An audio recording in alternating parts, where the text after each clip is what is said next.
que nada nos limite, que nada nos sujeite e que nada nos defina.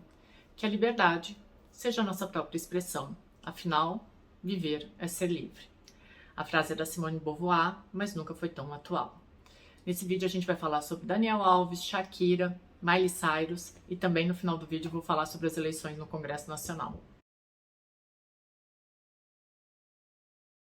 Bom, gente, vou pedir para vocês se inscreverem aqui no canal do YouTube, deixar o like, comentário. Eu prometi que nesse ano eu vou fazer pelo menos um vídeo por semana, então vamos lá.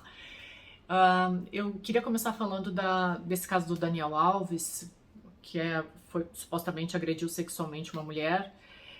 Quando eu vejo isso, eu sempre me lembro dessa tentativa de colocar a mulher num lugar interno da sociedade. O Rousseau sempre falava isso, né? O homem o ambiente externo e a mulher o ambiente interno, né?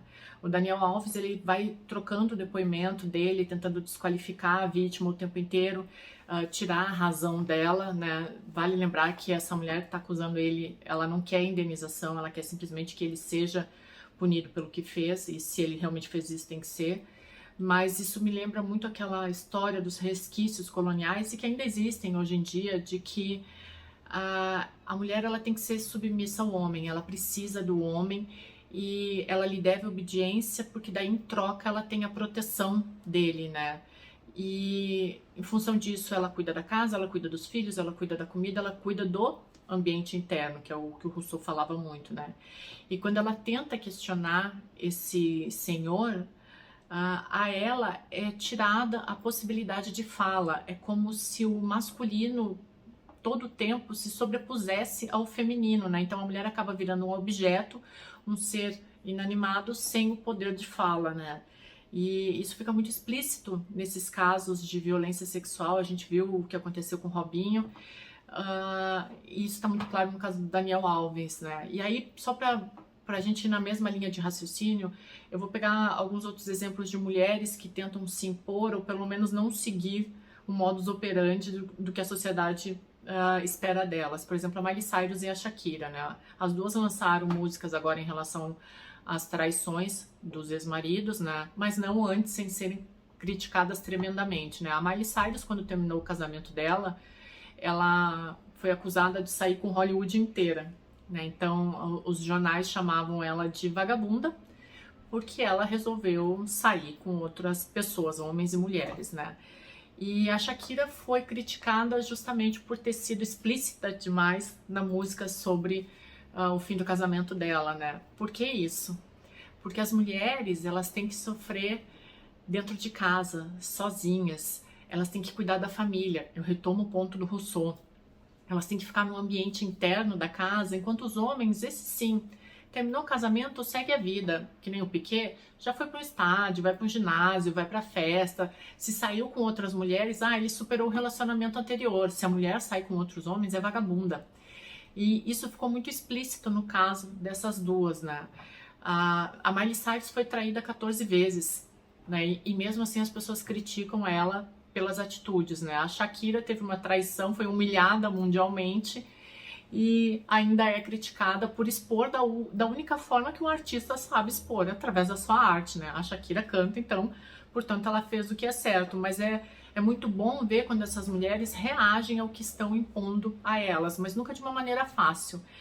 Por exemplo, eu já dei vários exemplos disso, principalmente no Linha de Frente da Jovem Pan, mas é o tipo de caso, assim, a mulher, se ela aparece com um filho no Congresso Nacional, e a gente já viu isso, por exemplo, com a Manuela Dávila, ela não respeita a instituição, ela não é organizada, mas que horror essa mulher trazer essa criança aqui. Se o homem faz isso, o homem está ajudando a mulher. Olha que bonitinho, trouxe o filho para o trabalho. Ele está ajudando a esposa dele, ele é um bom marido. Então, as relações, elas são muito diferentes, né, entre homens e mulheres. As mulheres, elas não ocupam espaços de poder como os homens. Então, eu vou dar só um exemplo nesse governo Lula. Eu nem vou falar do governo Bolsonaro, vou falar do Lula agora porque a gente está no governo dele.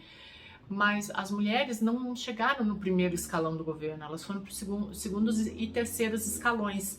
Então, os ministérios duros, ao contrário do outro governo da esquerda, que colocou a Dilma Rousseff como ministra da Casa Civil, isso é um ponto muito importante, mas as mulheres são sempre relegadas a segundo plano, como se a elas tivesse apenas que cuidar do feminino. Então, é comissão de desenvolvimento social, comissão de educação, tudo que seja ligado ao ambiente materno, ao cuidar, e nunca com poder de decisão sobre economia, sobre assuntos que historicamente são ocupados por outros homens.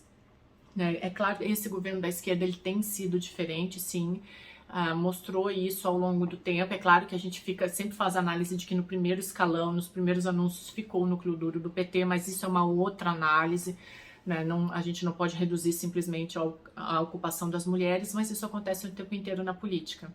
E aí não vamos longe, por exemplo, a Selena Gomez, que engordou, ela já explicou publicamente que ela tem algumas doenças, algumas são difíceis de tratar, e ela engordou provavelmente pelo uso de medicamentos ou porque fez algum procedimento estético, e ela está no direito dela, porque uma sociedade que imprime a todo tempo a mulher que ela tem que ser mãe, esposa, atleta, bem-sucedida, cuidar da casa, dos filhos, do marido, e ainda ter um corpo perfeito e maravilhoso, ainda mais uma mulher de Hollywood, é óbvio que ela vai acabar cedendo a procedimentos estéticos, mas a Selena Gomez foi amplamente cobrada porque engordou. E ela falou que aproveitou as férias, né? Muito simples. Quando eu fiz a minha dissertação, eu falava muito da Manuela Dávila, né? E eu estranhava que a Manuela, naquela época, ela não tinha 40 anos ainda, muito longe disso, e ela usava roupas extremamente fechadas, que não eram para uma menina da idade dela. E aí um dia eu conversei com ela e a Manuela falou, eu engordei, então as roupas de menina não cabiam em mim, simples assim. Um veículo já me chamou uma vez para comentar a perda de peso da Joyce Hasselman, e eu me recusei, porque isso não é tema político, né? Então a mulher é sempre, ela é azul demais, ela é roxa demais, ela fala alto demais, ela fala baixo demais, ela grita, ela não tá com o cabelo penteado. E o homem, né? Quando que os homens são questionados porque repetiram paletó? Ou porque a barba não tá feita? Ou porque chegaram atrasados no trabalho? Ao homem a desculpa é sempre mais fácil. Eu nem vou falar de outras minorias, porque eu não consigo nem imaginar o que é isso. Aí vamos para um caso que é muito emblemático. Eu terminei de ler semana passada o Spare, o livro do Príncipe Harry. E no final ele fala muito do relacionamento dele com a Meghan e dessa comparação que fazem entre a Kate Middleton e a Meghan, a esposa dele. E se tu acompanhar um pouquinho os jornais britânicos e os jornais americanos, é inacreditável o que fazem com essa menina. É macaca, manchou o sangue da família real. Se ela usa uma blusa, se a Meghan tivesse com uma blusa como essa minha aqui, que tá amassada, o mundo inteiro cai em cima dela. A Meghan, se o sutiã dela por acaso aparecer em algum evento, que veio uma ventania e o sutiã apareceu, a Meghan é porca. Se ela fecha a porta do carro, ela é autoritária. As mulheres são sempre questionadas por tudo, né? A Kate Middleton já sofreu o ataque da imprensa, mas agora existe essa base de comparação.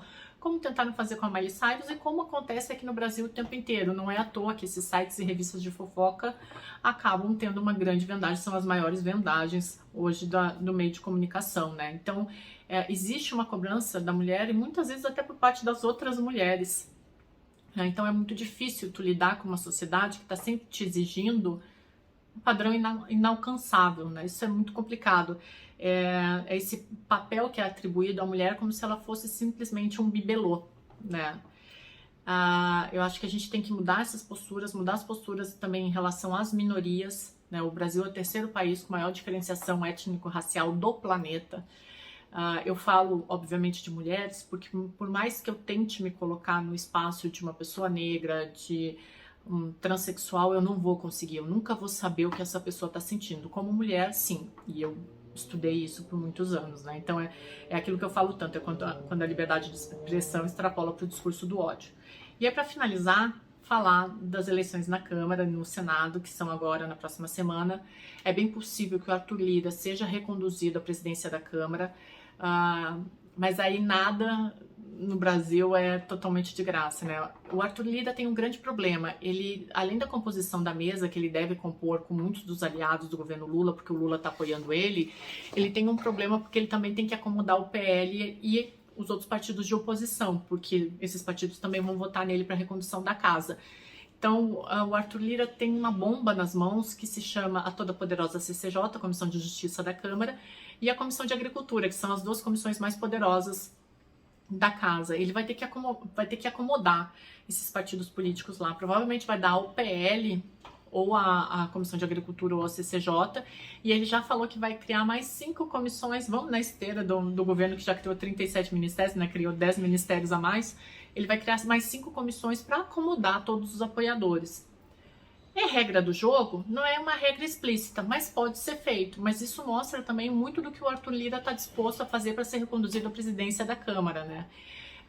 Deve ser eleito, sim, com o apoio do Lula, que não é besta, né? Da outra vez que eles encamparam a tentativa de ser presidente da Câmara do Arlindo Chinalha, quem venceu foi o Eduardo Cunha, impeachment da Dilma. Então, deve apoiar agora o todo-poderoso Arthur Lira. Tem 300 vídeos aqui no canal do YouTube sobre ele. Vocês sabem que o Arthur Lira, para mim, é um tema muito peculiar.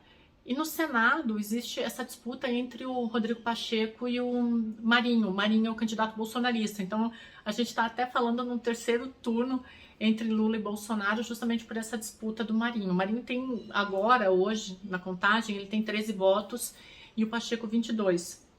Se o Pacheco vencer, o Lula fica com um pouco mais de tranquilidade para governar, né? Mas se vier Marinho, aí o Lula vai ter uma série de oposições no Senado. Eu acredito que as coisas vão ficar mesmo com Lira e com Pacheco, né?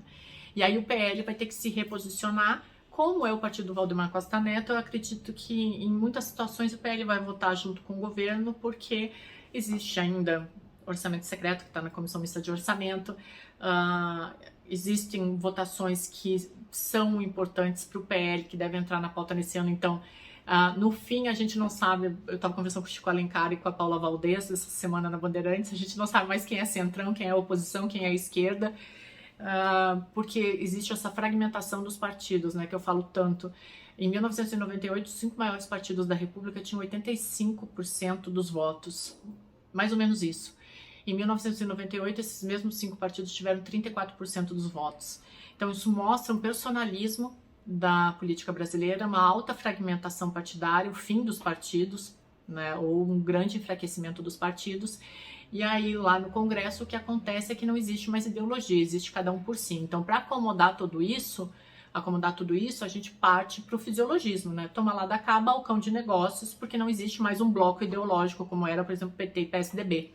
Agora são 300 partidos e aí o presidente da Câmara e do Senado tem que articular tudo isso para conseguir fazer com que as suas votações, os seus interesses passem no Congresso, né? Então, eu terminei até o livro do Jair, a última página eu falo justamente disso, que se o Lula vencesse, pelo modus operandi da esquerda, mas muito pela alta fragmentação partidária, a gente ia ver, sim, novos mensalões na política brasileira. Se o Bolsonaro vencesse, a gente ia continuar no clima de guerra, porque para ele guerra é paz, né? Mas é isso, assim, essa definição agora da presidência das casas, ela vai definir muito como vai ser o 2023, e principalmente se esse Congresso vai jogar no Lula algumas responsabilidades, como, por exemplo, a bomba fiscal, né? Então, tudo depende do resultado das eleições na semana que vem. Eu tô apostando aqui no Lira e no Pacheco, acho que o caminho é esse. É isso, gente, até a próxima. Se inscrevam aqui e deixem os comentários.